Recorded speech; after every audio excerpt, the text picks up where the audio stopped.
é quando a gente entende que o nosso respirar, o nosso amanhecer, o nosso anoitecer, cada momento, inclusive os tristes também, fazem parte.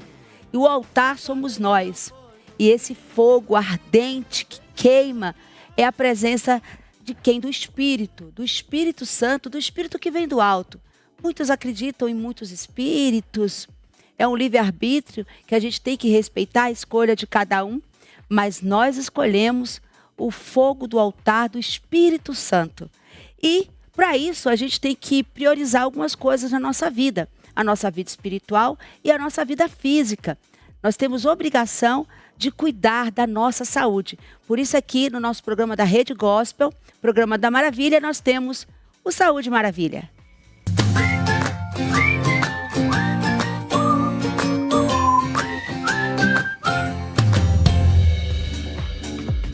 E no quadro Saúde Maravilha de hoje, vamos receber César Simonari, né? Olha ele aí. A sua câmera, doutor, é a número 1. César Simonari, ele nasceu aqui no bairro da Moca, 38 anos. Ele é médico, neurologista, formado pela Universidade aqui de São Paulo e também Harvard, Universidade da Califórnia. Doutor César Simonari está aqui para falar sobre hidrocefalia e demências reversíveis. Então, é um assunto que interessa muito a você que está nos assistindo. É melhor sempre prevenir do que remediar.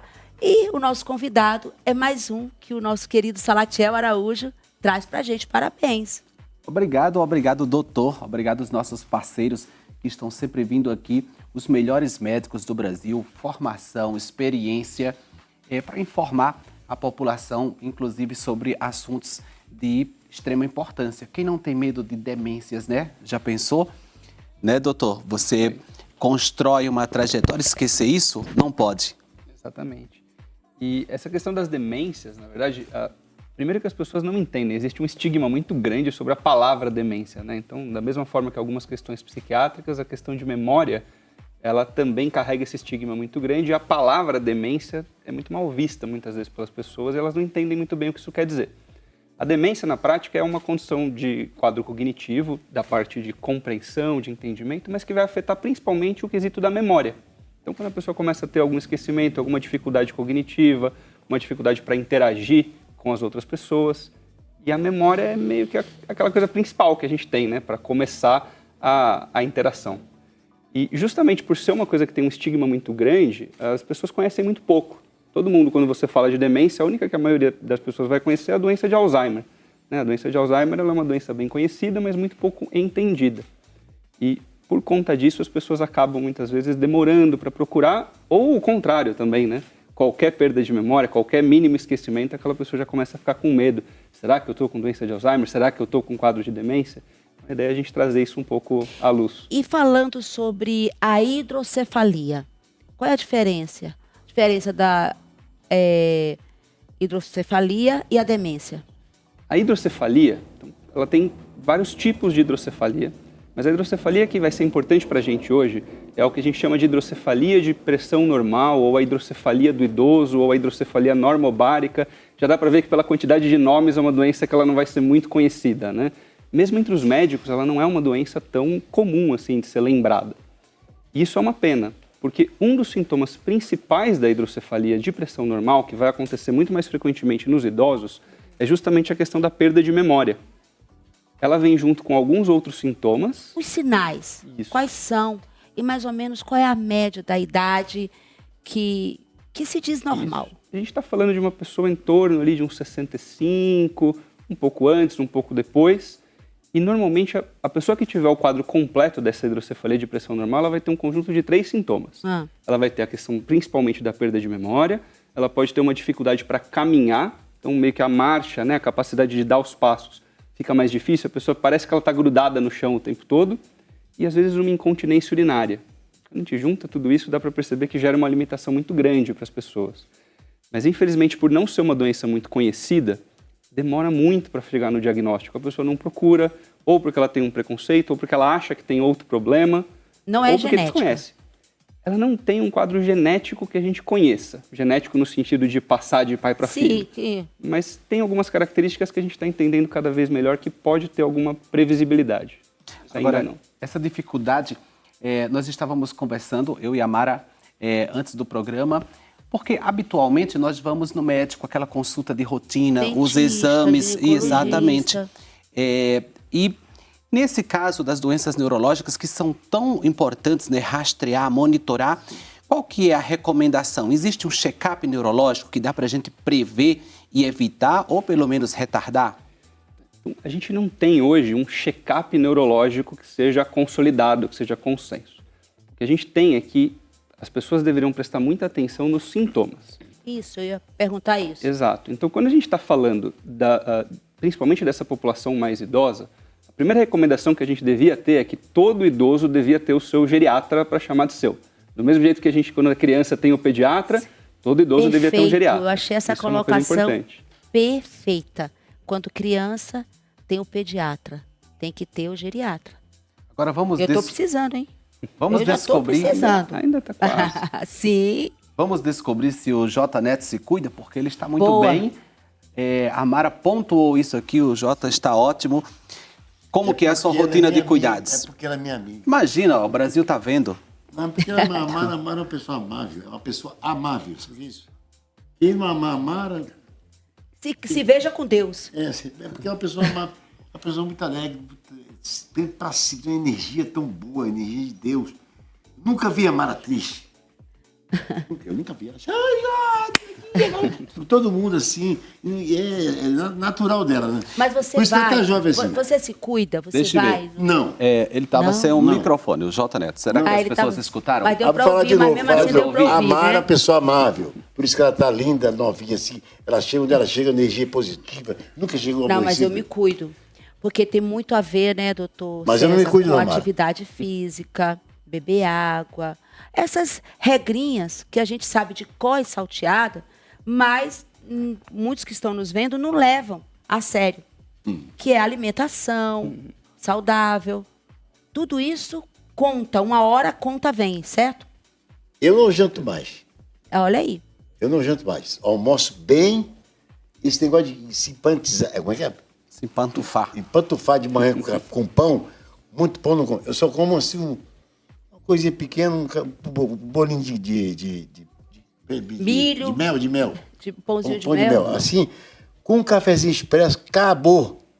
Aí eu almoço meio-dia, 11 horas, aí como bem, né? Ô, doutor César, quando alguém suspeita de um problema como os que estamos falando, qual assim o especialista deve ser procurado primeiramente?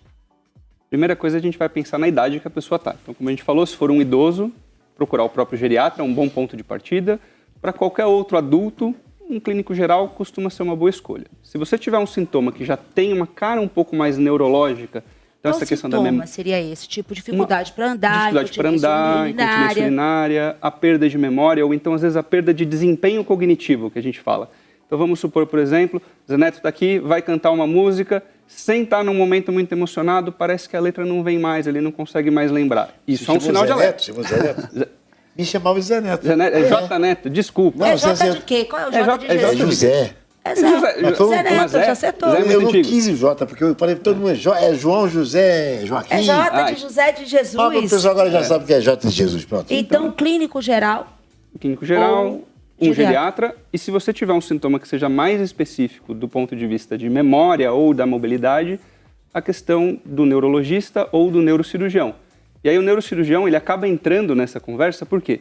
Porque o tratamento da hidrocefalia é um tratamento com uma cirurgia. A gente tem, o Chico Buarque recentemente fez uma cirurgia. A cirurgia dele foi justamente para colocar uma válvula no cérebro para aliviar essa hidrocefalia de pressão normal. Ele estava tendo justamente esse sintoma. Qual o efeito assim da hidrocefalia? O que a pessoa sente? Ela começa a ter esse acúmulo de líquido dentro do cérebro e vai dando ou todos esses sintomas juntos de perda de memória, de dificuldade para Dor de caminhar. cabeça, voga? A dor de cabeça ela pode ter a ver com hidrocefalia, mas aí a gente está falando de um outro tipo de hidrocefalia, que inclusive é até mais urgente. Então, uma hidrocefalia que cause dor de cabeça, ela preocupa a gente de que tem que ser tratado na emergência. A pessoa que sente assim uma zonzeira, fica meio Pode acontecer em alguns casos, mas não é o típico dessa hidrocefalia do idoso. Então, pode muitas vezes se sobrepor um quadro ali, mas não é o quadro mais comum. O senhor é neuro e... Eu sou neurocirurgião de formação. Neurocirurgião. Isso. O senhor faz... Justamente esse tipo de procedimento é um dos que a gente faz com uma certa frequência para essa população idosa. E aí tem um outro mito que as pessoas têm muito também, que a partir do momento que você ficou idoso, você já não vai mais passar por cirurgia nenhuma. A gente tem hoje em dia um conceito de que a idade não é mais o que manda tanto para a saúde quanto para passar por um procedimento. É muito melhor a gente avaliar se você está bem, se a sua condição geral de saúde é boa, você pode passar por um procedimento que vai prolongar a sua vida e, mais importante, prolongar a sua qualidade de vida. Isso é mais importante A do que idade tudo. não é mais obstáculo. Idade não é mais obstáculo, por si só. Sala, você quer pontuar algo? Eu tenho várias interrogações na minha cabeça. É um assunto que realmente tem muitas dúvidas. Enquanto o doutor falava sobre a questão da memória, para não tocar o terror aqui nos telespectadores, é normal esquecer em algum momento alguma coisa, certo? Sim. Agora, quando que a pessoa percebe que isso saiu Da normalidade. E já colocando uma outra coisa que ele falou sobre a questão da cirurgia, o diagnóstico precoce e a instituição do tratamento é fundamental também para reabilitar essa pessoa. Com certeza. Para ter uma ideia, uma das principais causas de perder a memória, na verdade, não tem nada a ver com a memória, tem a ver com a atenção. E quando você está, por exemplo, ansioso, deprimido, hoje em dia a gente tem também crescente os diagnósticos de síndrome de burnout, todas essas condições que vão envolver essa parte do humor, essa parte emocional, já podem afetar a questão da memória. Isso não necessariamente é uma demência, não é uma hidrocefalia, é um quadro comum. Se você tiver num dia, por exemplo, que você já está mais preocupado, isso pode afetar a memória. Então a gente vai se preocupar com essas questões quando isso passa a ser uma questão progressiva, ou seja, vai ficando a cada momento pior, e quando começa a ter um impacto na qualidade de vida muito grande. Aquela história, por exemplo, de esquecer uma panela no fogo e quase pôr fogo na casa, sair de casa sem chave e se trancar para fora, esquecer caminho e ficar perdido no meio da rua. Para quem ainda trabalha, muitas vezes não conseguir executar o próprio trabalho porque começa a se perder naquela função. Então, quando começa a ter um impacto na qualidade de vida, a gente vai começar a se preocupar. Além da cirurgia, quais são os medicamentos indicados? Isso vai variar muito da causa. Então, quando a gente fala das demências como um todo, a gente tem algumas demências que vão ser tratáveis com cirurgia, como é o caso da hidrocefalia. A gente vai ter alguns quadros de memória que vão ser esses quadros secundários, em que para melhorar você vai, por exemplo, ter que tratar o quadro da depressão. E a gente tem as doenças demenciais, algumas delas vão ter tentativas de tratamento. O Alzheimer, que a gente já mencionou, tem muita pesquisa buscando remédios novos. A gente ainda não chegou em nenhum que seja definitivo, mas cada vez mais próximo de ter tratamentos. E tem alguns que, infelizmente, não vão ter um tratamento direto para a doença. Mas fazer o diagnóstico mais precoce, procurar um neurologista, um geriatra, um neurocirurgião mais cedo, no começo dos sintomas, muitas vezes vai ajudar com orientações para que você consiga retardar a doença. Quando você fala precoce, seria qual uma idade média? O precoce não é pela idade, é pelo sintoma. Então você pode ter uma pessoa que vai ter um início precoce da doença, com 30, 40 anos de idade, o que é raro, é muito raro de acontecer. E se essa pessoa procurar cedo, ela vai ter uma chance melhor de se recuperar. Da mesma forma, um idoso de 80 anos que nunca teve nada, começou a ter essa questão de dificuldade de memória, está começando a ter prejuízo para a sua vida. Procurar cedo é ele procurar antes de começar a ter uma repercussão maior. Então, você está aí com a sua mãe, você está aí com a pessoa que você ama, você já está sinalizando que está mudando algo, não espera o urgente.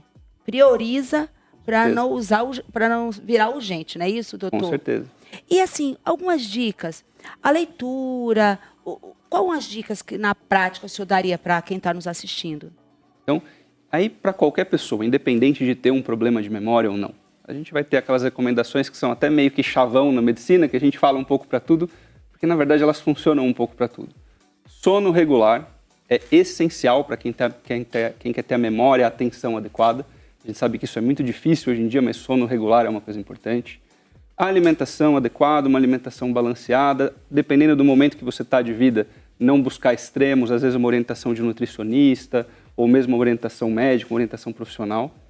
A atividade física, e aí a gente tem alguns estudos que mostram que a atividade física é um dos estímulos que a gente tem para produzir neurônios novos dentro do cérebro, inclusive, inclusive neurônios que vão melhorar a memória, ou seja, para ter uma memória boa, tem que fazer atividade física, não adianta só ler, mas ter atividade cognitiva e variada.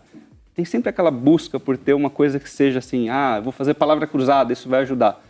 Tem alguns estudos começando a mostrar, isso tudo ainda é muito preliminar, mas começando a mostrar que mais importante do que qual atividade você faz, o importante é ter uma variedade de atividade. Uau. Então você trocar aquilo, você manter o seu cérebro ativo em atividades diferentes, tem um impacto até maior do que você escolher uma atividade e ir muito fundo nela. Então são algumas coisinhas pro dia a dia. Simonari. Nari. Simonari. Não é Simonete, é Simonari.